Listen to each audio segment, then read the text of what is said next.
गिरिपथ में हिम वर्षा हो रही है, इस समय तुम कैसे यहाँ पहुंचे?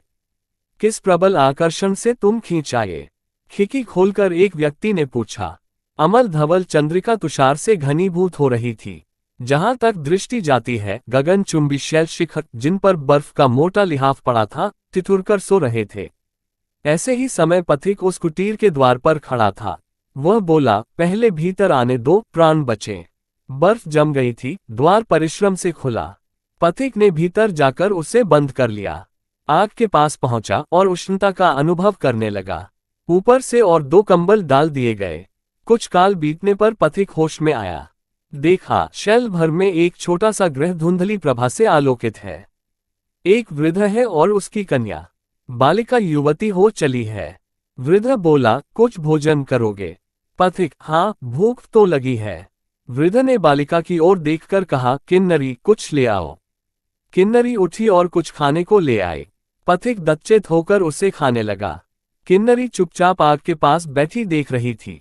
युवक पथिक को देखने में उसे कुछ संकोच न था। पथिक भोजन कर लेने के बाद घूमा और देखा। किन्नरी सचमुच हिमालय की किन्नरी है। ऊनी लंबा कुर्ता पहने है, खुले हुए बाल एक कपड़े से कसे हैं, जो सिर के चारों ओर टोप के समान बंधा है। कानों में 2 बड़े बड़े फीरोजे लटकते हैं। सौंदर्य है, जैसे हिमानी मंडित उपत्यका में वसंत की फूली हुई वल्लरी पर मध्याह्न का आतप अपनी सुखद कांति बरसा रहा हो। हृदय को चिकना कर देने वाला रूखा यौवन प्रत्येक अंग में लालिमा की लहरी उत्पन्न कर रहा है। पथिक देखकर भी अनिच्छा से सिर झुकाकर सोचने लगा। वृद्ध ने पूछा, कहो, तुम्हारा आगमन कैसे हुआ? पथिक, निरुद्देश्य घूम रहा हूँ, कभी राजमार्ग, कभी खडग, कभी सिंधु तट और कभी गिरिपथ देखता फिरता हूँ। आंखों की तृष्णा मुझे बुझती नहीं दिखाई देती।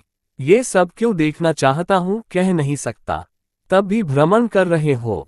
पथिक, हाँ, अब की इच्छा है कि हिमालय में ही विचरण करूं। इसी के सामने दूर तक चला जाऊं। वृद्ध, तुम्हारे पिता माता हैं? पथिक, नहीं। किन्नरी, तभी तुम घूमते हो। मुझे तो पिताजी थोड़ी दूर भी नहीं जाने देते। वह हंसने लगी। वृद्ध ने उसकी पीठ पर हाथ रखकर कहा, बड़ी पगली है।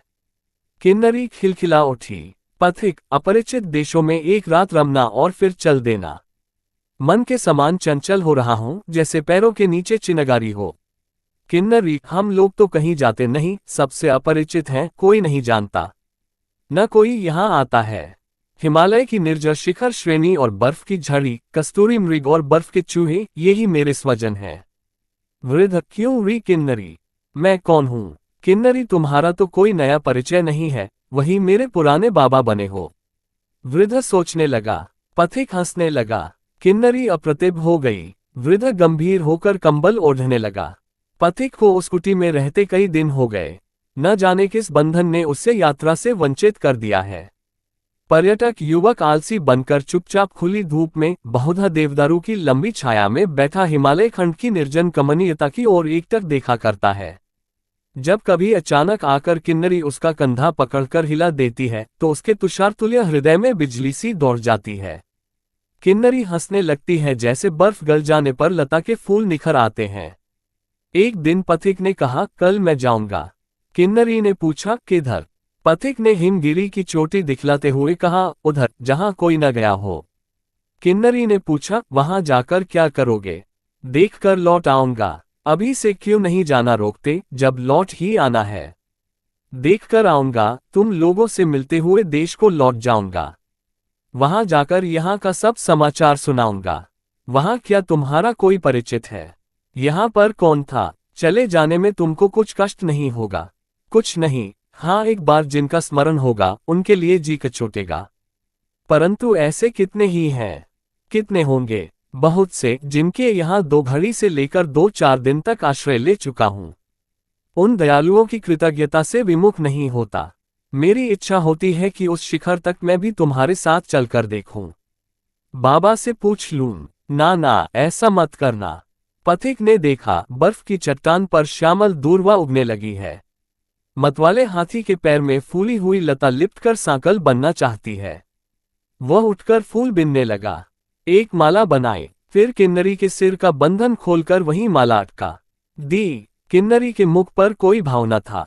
वह चुपचाप थी। किसी ने पुकारा, किन्नरी। दोनों ने घूमकर देखा, वृद्ध का मुंह लाल था। उसने पूछा, पथिक, तुमने देवता का निर्माल्य दूषित करना चाहा, तुम्हारा दंड क्या है? पथिक ने गंभीर स्वर से कहा, निर्वासन। और भी कुछ? इससे विशेष तुम्हें अधिकार नहीं, क्योंकि तुम देवता नहीं जो पाप की वास्तविकता समझ लो। और मैंने देवता के निर्माल्य को और भी पवित्र बनाया है। उसे प्रेम के गंधजल से सुरभित कर दिया है। उसे तुम देवता को अर्पण कर सकते हो। इतना कहकर पथिक उठा और गिरिपथ से जाने लगा। वृद्ध ने पुकार कर कहा, तुम कहाँ जाओगे? वह सामने भयानक शिखर है। पथिक ने लौटकर खड्ग में उतरना चाहा। किन्नरी पुकारती हुई दौड़ी, हाँ, मत उतरना, नहीं तो प्राण न बचेंगे। पथिक एक क्षण के लिए रुक गया। किन्नरी ने वृद्ध से घूमकर पूछा, बाबा, क्या ये देवता नहीं है? वृद्ध कुछ कह न सका। किन्नरी और आगे बढ़ी। उसी क्षण एक लाल धुंधली आंधी के सदृश बादल दिखलाई पड़ा। किन्नरी और पथिक गिरिपथ से चढ़ रहे थे। वे अब दो श्याम बिंदु की तरह वृद्ध की आंखों में दिखाई देते थे। वह रक्तमलिन मेघ समीप आ रहा था। वृद्ध कुटीर की ओर पुकारता हुआ चला, दोनों लौट आओ, खूनी बर्फ आ रही है। परंतु जब पुकारना था तब वह चुप रहा। अब वे सुन नहीं सकते थे। दूसरे ही क्षण खूनी बर्फ वृद्ध और दोनों के बीच में थी।